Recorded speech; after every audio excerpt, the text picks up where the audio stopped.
वो देखो जो है तो भाग भाग लगा कर बहुत जल्दी पड़ी है। रात में 112 पे कॉल करी गई है।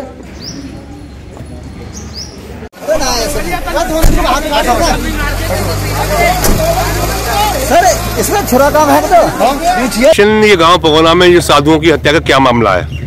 सर ये सुनते हैं कि किसी नशेड़ी ने या नशेड़ी है, वैसे हमारे गांव का एक उसी पर शक जाहिर करा जा रहा है। बाकी इनकी धारदार हथियार से 2 साधुओं की हत्या मंदिर पर कर दी गई है रात।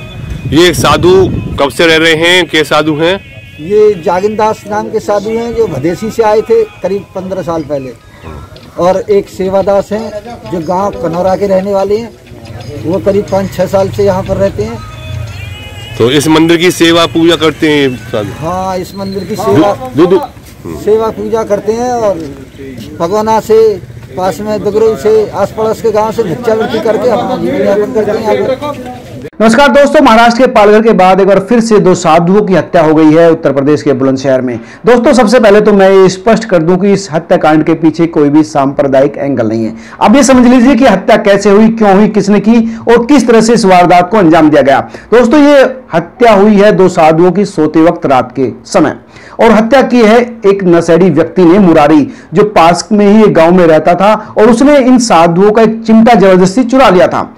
2 दिन से अपने पास रखा हुआ था, लौटा नहीं रहा था। कल शाम आया तो साधुओं ने कहा कि भैया वो चिमटा क्यों नहीं लौटा रहे, बड़ी दिक्कत है, लॉकडाउन है, हमें परेशानी हो रही है, और उसको काफी टाइट किया।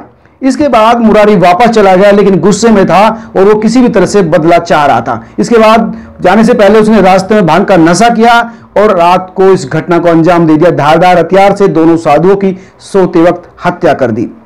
व्यक्ति को पुलिस ने पकड़ लिया, गांव वालों ने पकड़ लिया।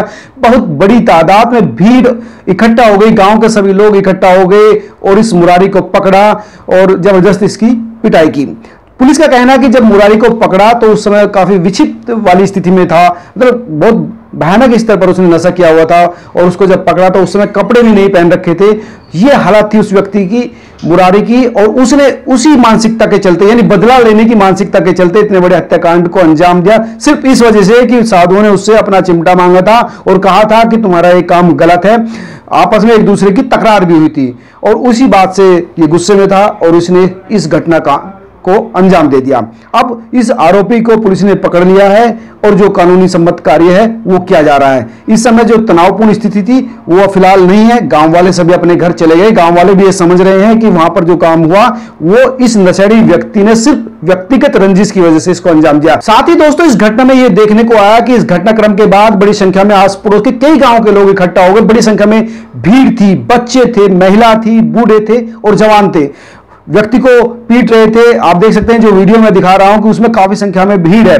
मैं आपको नहीं दिखा सकता क्या वो बोल रहे थे, लेकिन पीटने की बात कर रहे थे। लेकिन यहां पर जो पुलिस का काम होना चाहिए था वो पुलिस ढीला रवैया लगातार अपनाती रही। वो सिर्फ जो घटनाक्रम हुआ उससे ही नहीं बोल रही। जो सबसे बड़ी चुनौती इस वक्त देश के सामने है कि लॉकडाउन के दौरान सोशल डिस्टेंसिंग रखनी है, यानी लोग एक दूसरे के नजदीक ना जाए। हालांकि कई लोग मुंह पर कपड़ा ढके हुए थे, लेकिन वो बहुत क्लोज में थे, यानी उनका संपर्क बहुत नजदीक था। तो ऐसे हालातों में अगर एक भी व्यक्ति वहां पर कोरोना इन्फेक्टेड रहा होगा या पॉजिटिव रहा होगा तो बड़ी तादाद में लोगों को इन्फेक्शन पहुंचा सकता था। तो ऐसे हालातों में जो पुलिस के आला अधिकारी हैं या रीजनल जो एसएचओ है या फिर बीट अफसर है उसको ये देखना चाहिए था कि ये इतनी बड़ी तादाद में भीड़ इकट्ठा ना हो, उसके लिए स्पेशल मैनेजमेंट किया जाना चाहिए था। यानी ऐसी स्थिति में और एहतियात बरतने की जरूरत थी जब लॉकडाउन है। लेकिन पुलिस की तरफ से यहां पर जो ढीला रवैया अपनाया गया वो अपने आप में नेग्लिजेंसी है पुलिस के ऑपरेशन की, मैनेजमेंट की, जिसको रोका जाना चाहिए था। हाँ, लेकिन यह बिल्कुल साफ है कि इस घटना में कोई भी सांप्रदायिक, कोई भी राजनीतिक एंगल नहीं है।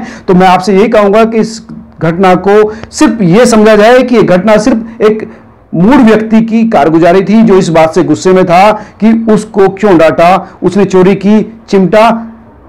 ठीक है, हाँ वो पहले वाला ले लेना है, पहले, ठीक है ना।